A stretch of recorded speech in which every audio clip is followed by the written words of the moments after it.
This is a circle. Subtracting two circles creates a crescent shape. Overlapping two circles forms a leaf shape in the intersecting area.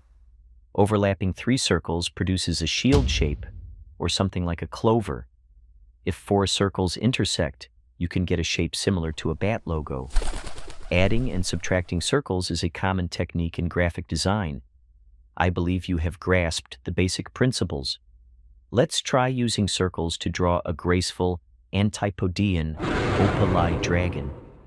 This might be challenging, so let's start with something simple, like an apple. Use three circles to form the curve on the upper side. The lower side should be slightly smaller. Then use a larger circle to sketch the curves on the left and right sides. Next, use two circles to intersect and create the leaf shape. Finally, cut out the missing parts, and an apple logo is complete. Let's try a slightly more complex shape. First, use four circles to overlap and cut out the general outline of a shark. Then use two circles to intersect, forming the crescent-shaped tail. Using the same principle, create the dorsal and pectoral fins of the shark. To increase recognition, trim the outline to form the shark's mouth and notch one side of the shark's fin to emphasize its structure.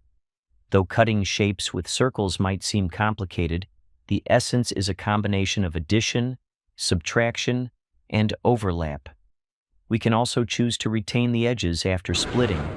This linear style highlights the smoothness and flow of curves and is more suitable for complex shapes. Or we can combine both using circles to draw lines with varying thickness. This kind of design is more refined and detailed. To sum up, using circles to draw shapes can make lines smoother, the design more standardized and concise, and more professional, increasing the likelihood of client approval. Thank you for your likes and subscriptions, and don't forget to follow Snap